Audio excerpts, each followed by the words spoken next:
Hey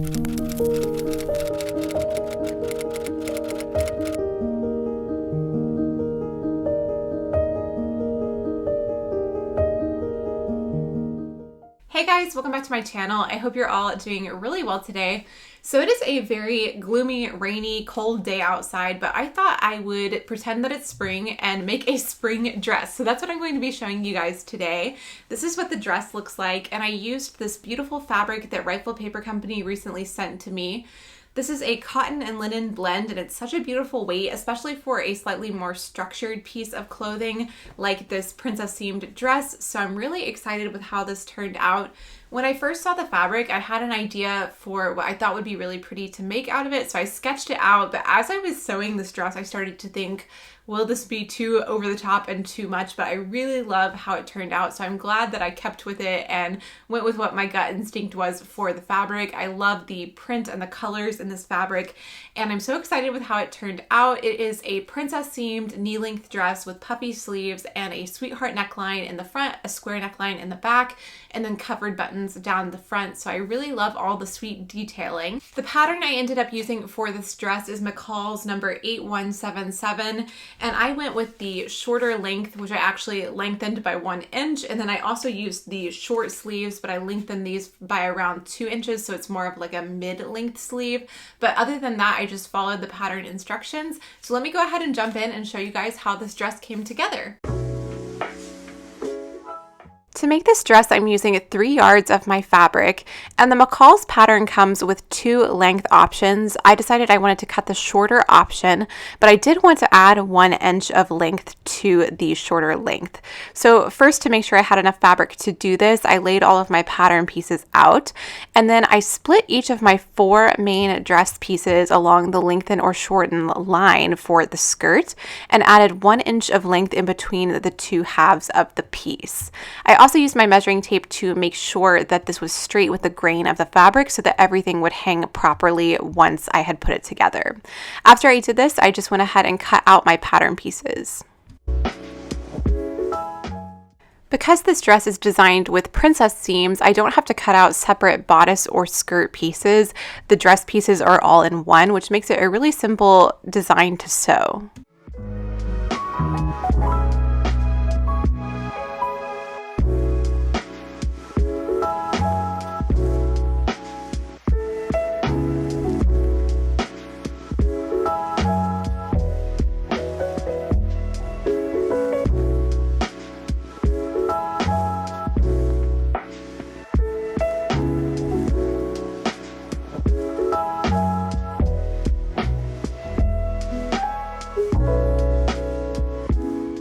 For the sleeve piece, I decided to cut out the shorter sleeve option, but I also added a couple of inches of extra length to this to create more of a mid sleeve, but this I could just add to the bottom of the pattern.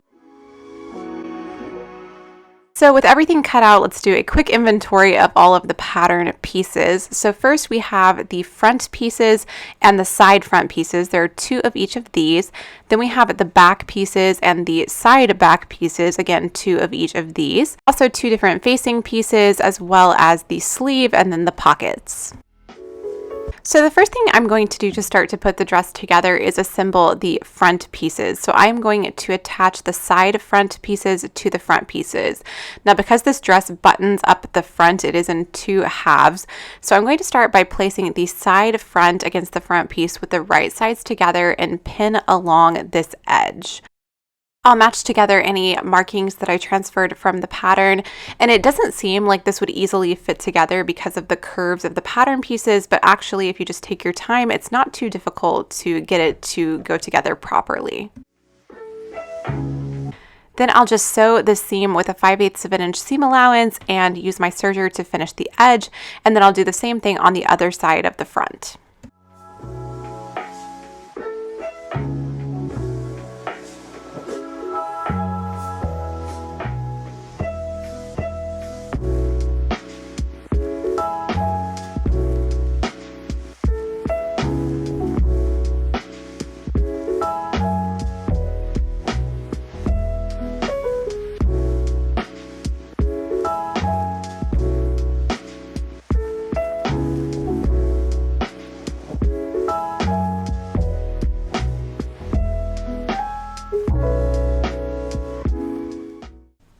Moving on next to the back pieces, I'm going to start by putting together the two back pieces along the center back seam.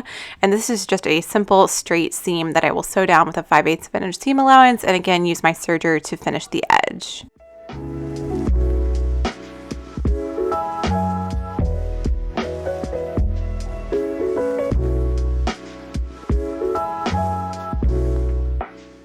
I'm going to give this seam a quick press to the side, and then I'm ready to add the side back pieces to the back piece. And these go together in just the same way that the side front pieces did on the front, so I'm just going to pin these down with the right sides together, matching any markings and pinning along that curve, and then sewing this down.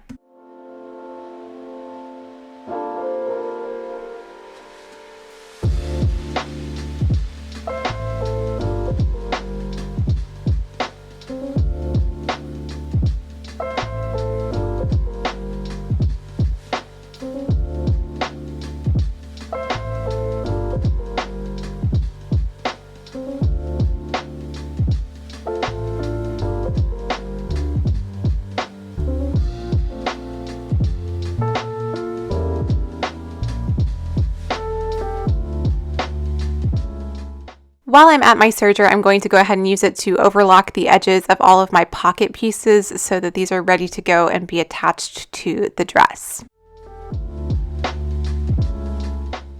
So here's what the back piece looks like now that all of the panels are assembled, and you can already see it's starting to look a little bit more like a dress, but dresses are always better with pockets. So let's go ahead and add the pockets to this. So I'm going to take a pocket piece and place it with the right sides together against the dress and match it to the notches that I cut out and transferred from the markings on the pattern. Then I'm just going to sew this down with a 5/8 of an inch seam allowance, and then use my serger to finish off the entire edge of the dress that will become the side seam. And then I'll repeat the same thing on the other side of the back as well as the front pieces.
Then this step is totally optional, but I always like to use understitching on my pockets just so that they stay neatly turned towards the inside. Basically all this is top stitching along the edge of the pocket, making sure that the seam is underneath where you're sewing, and that allows that seam to really neatly turn towards the inside so that you don't get anything showing on the outside of the dress.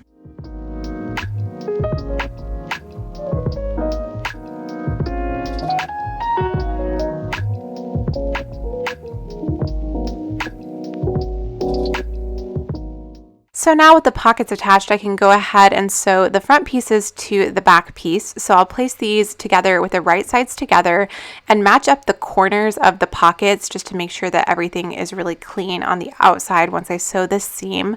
Then I'll just pin all the way around the outside edge of the pocket and all of the side seam as well.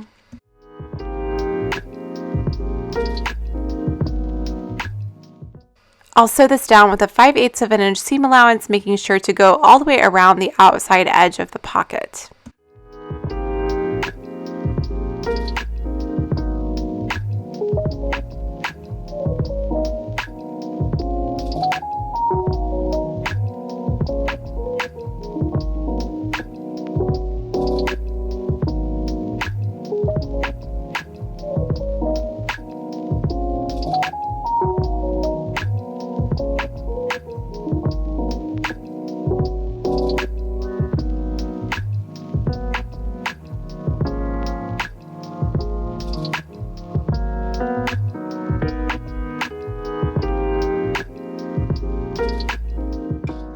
Then once I pressed my seams, you can see that the pocket is almost invisible here in the side of the dress, and it looks really nice and neat. So now we have all of our panels assembled and the dress is starting to take shape a little bit, and it's time to work on the sleeves. The first step to make the sleeves is to sew the side seams. So I'm just going to start by folding my sleeve pieces together with the right sides together and sewing along the side seam with a 5/8 of an inch seam allowance and using my serger to finish off the edge.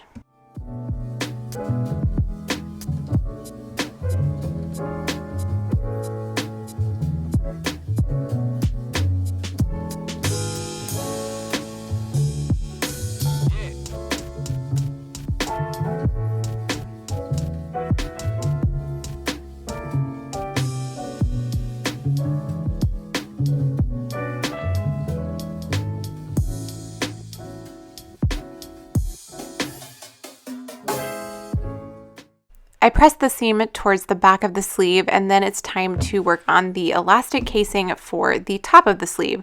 So this sleeve has elastic on both the top and bottom, and to make the casing for the top of the sleeve, I'm going to use a little bit of bias tape. Now I made my own so that it would match the dress, but you could definitely buy bias tape if you prefer. So I'm just going to open this up and pin it down to the top of the sleeve between the markings that were on the pattern. So there's a little bit of a gap on either edge. Then I'll just sew this down with a straight stitch.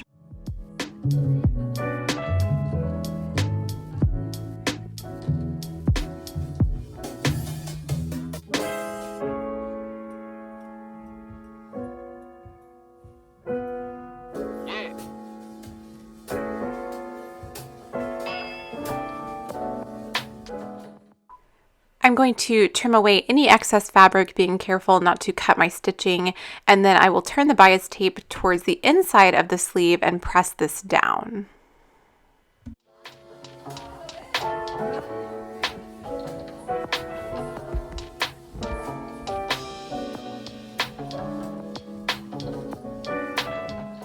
Then to create the elastic casing, I'm just going to top stitch along this edge, making sure that my seam allowance is wide enough to accommodate the elastic. This pattern includes elastic guides that allow you to measure out the correct length of elastic for the different places that you need it. So I'm using that to cut my length of elastic, and then I'll use a safety pin to thread it through the elastic casing.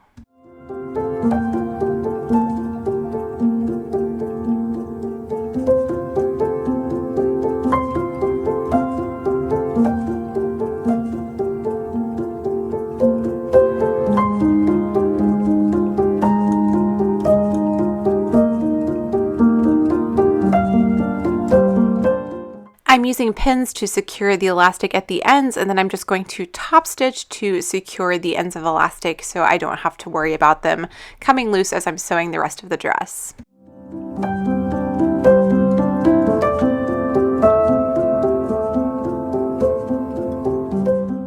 To make the elastic casing for the bottom of the sleeve, this is basically just like a hem. So I'm going to fold up my fabric 1/4 of an inch and then fold it up again 1/2 of an inch. Then I'll top stitch all along this hemline, but leave a gap at the back near the seam so that I can insert the elastic in just a minute.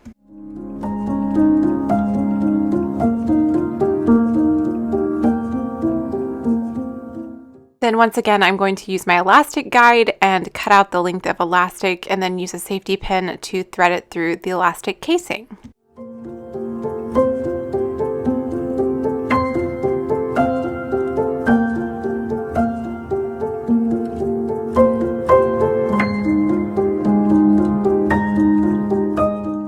Then to join the elastic together into a loop, I'm going to make sure that the pieces are not twisted and then overlap them over each other and use a zigzag stitch on my sewing machine to secure them together, making sure to use a lot of back stitching because I don't want this coming undone. Then I'm going to switch back to straight stitching and stretch this so that the elastic falls into place, and then just top stitch to close that gap that we left earlier.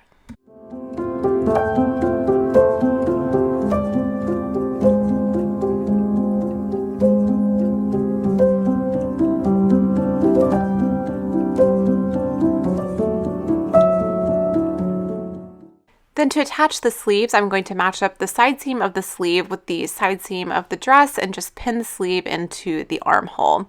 Now these sleeves are actually really nice and easy to set in compared to a regular sleeve because it's only half of the sleeve that you're setting in since the top is the elastic casing. So I find these really enjoyable, this type of pattern, because they're just a little bit easier to make. So now I'm just going to sew the sleeve into place using a 5/8 of an inch seam allowance and sewing along this curve.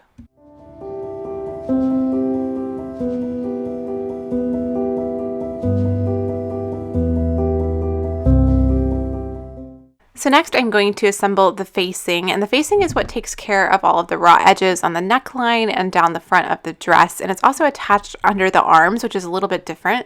So I'm going to pin together the facing pieces at the underarm seam and then sew these down with a 5/8 of an inch seam allowance. I'm also going to use my serger to finish the edges of the seam and then run my serger all the way around the outer edge of the facing.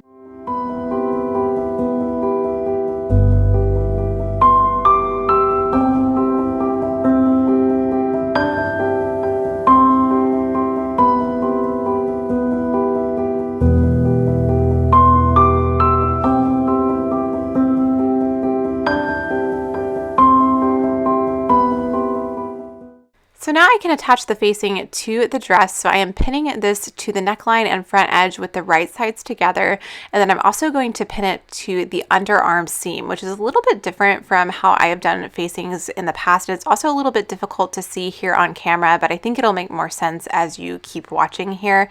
So I'm pinning this to the underarm seam and then around the back neckline, then around the next underarm, and then the front neckline and down the front of the dress. So this is going to turn to the inside and secure all of the raw edges on the outer perimeter of the dress.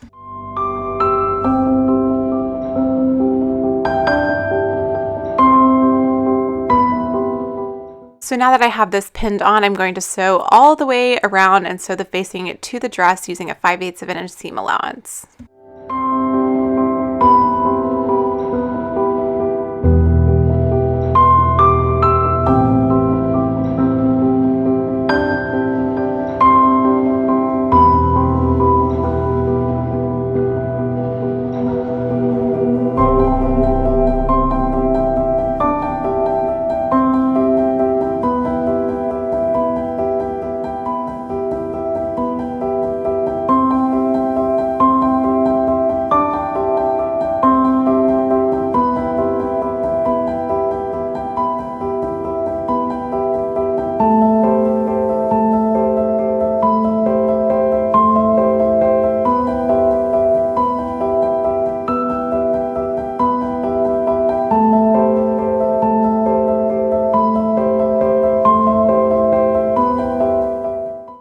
To reduce the bulk, I'm just going to trim this seam and then also understitch a little bit. I didn't show that on camera, but I did understitch a little bit on the neckline so that it would go to the inside. And then I'm going to press the facing towards the inside of the dress.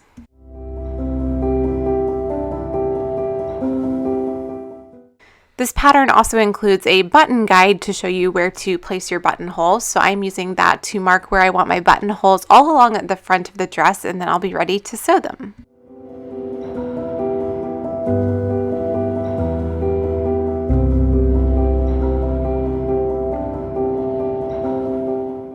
Now I decided that I wanted to use self-covered buttons for my dress, so I bought a cover button kit and just made a bunch of covered buttons, which honestly my thumbs are still kind of recovering from because I find this process a little bit difficult, but I like to use hand stitching to run some gathering stitches along the outside of the little circle of fabric, and then that just allows all that fabric to gather to the inside of the button a little bit easier. I still find it kind of challenging to do, but I really love the look of them. You can see I even got my hammer involved because it was just a little bit difficult, but I really love the final result of the covered buttons, so definitely worth it.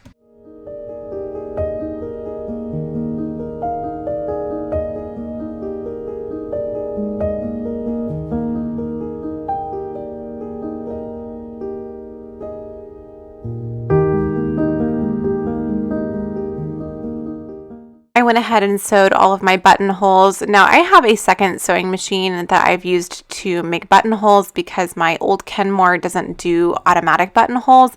It can make buttonholes with a zigzag stitch, but they're never quite as accurate as on this other machine, so that's what I decided to use today. And then I'm just using a seam ripper to open out all of the buttonholes. Next, I overlapped the two front pieces and used pins to mark where I wanted to sew all of my buttons.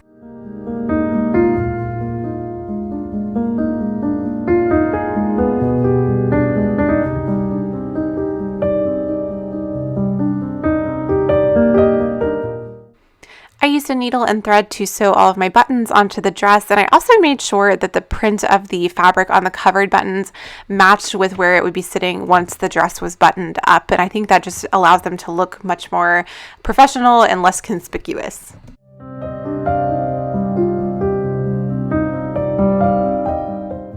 At this stage, I went ahead and tried the dress on, and I decided I wanted to hem it up 1 inch. So I used my serger to finish off the lower edge and then just pressed up the hem 1 inch and top stitched that down with a straight stitch.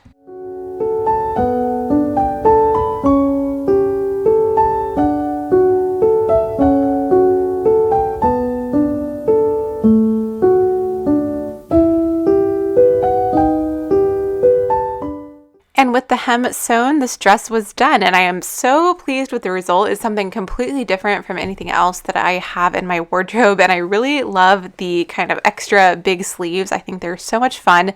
I'm so excited for the weather to warm up so that I can wear this. I think it would be really cute with white sneakers or paired with the denim jacket if I wanted to change the look up just a little bit, but I'm really excited to have added it to my wardrobe, and I think the fabric is just so beautiful.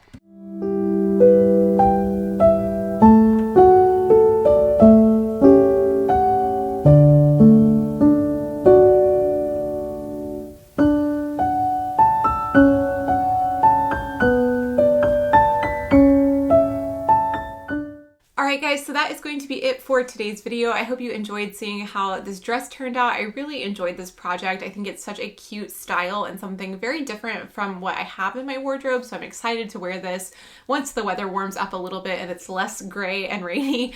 But I really enjoyed making something a little bit more spring appropriate, and I'm excited to get into some spring sewing projects soon. I hope you guys enjoyed this video. If you are new to my channel and haven't subscribed yet, I would love for you to go ahead and subscribe by clicking the red button down below. And if you enjoyed this video, if you could leave it a like, I would really appreciate it. But thank you guys so much for watching today and hanging out on my channel, and I'll talk to you in my next video. Bye!